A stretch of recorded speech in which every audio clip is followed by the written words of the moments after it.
Hey folks, Würfel here, and today we're going to take a little look at this one again because I took the time and finished up all the stuff that is needed to build your own of that. So I have properly named all the files. I have put together a little instruction how to assemble the parts and put everything up on Thingiverse so you can download that stuff for free and build your own version. Just a little reminder here at this point.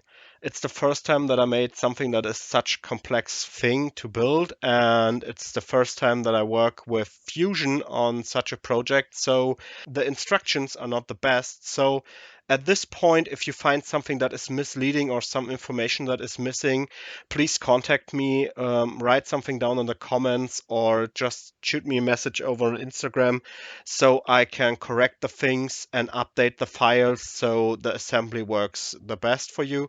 I also named all the parts so you have a little bit of a better orientation where they go. And I also put the total number of the parts, how many you need to cut of them, in the name. So for that's not the only thing that I updated. So let's have a look at the next project that got a little bit of a treatment.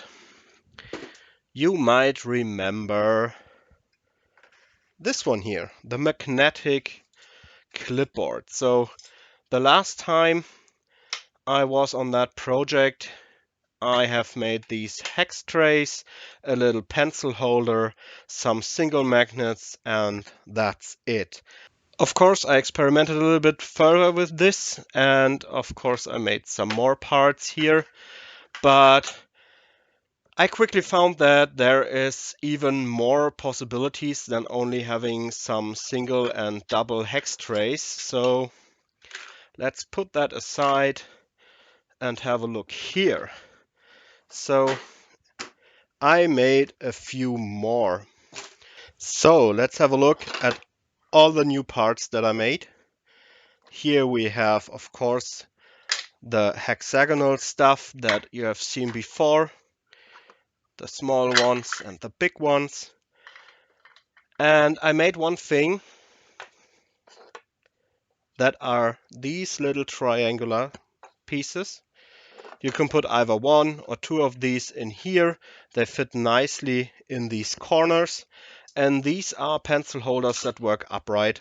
So you can put everything that is slim and long in here and have it well accessible here compared to the first version, which is this one, which was lying flat. So this is even a little bit space saving here. And that's all about the hex system. And I thought, why not go the step and start with a rectangular system? So we have a long and short version. This is basically roughly the same footprint here. So you can see this has face-to-face 80 millimeters, and this is 80 millimeters as well. So it fits roughly the same size. And of course, that these form complete enclosed patterns. And for that, I also made small versions for the pencils, and two of them will match this size here, so you can build up the space as you like. And I also made a slightly higher version, so you can put card decks and all that stuff in here, or just things that need a little bit more support from the sides. And so you have the choice between the hex and the rectangular versions. And finally, one thing that I think could be really helpful are these panels here. These panels are meant to go side by side, and with them you can form a little DM screen or whatever screen you need to hide information from the other players. And you can make them as long as you want. You can go around different angles and corners here. They go up to a 90-degree angle and are tight. Even if you go a little bit further, it's hard to see something through them, but you can easily stack them together the way you like. And also, especially when you have a player sitting next to you and you want to hide information from them, then of course you can put it on the side and you're always flexible to move them wherever you need to shut something off. And I already put all these files on Thingiverse a little bit earlier, but I never made an update video about that process and how the parts look. So here's a little bit of an update for that. And if you have any more suggestions, oh, wait, there's one part missing. I nearly forgot about it. With the rectangular version, I also made a spell slot tracker where you can simply put in some dice to track your spell slots. And when you use one up, you just roll down the dice. And of course, this will not fall out as easily.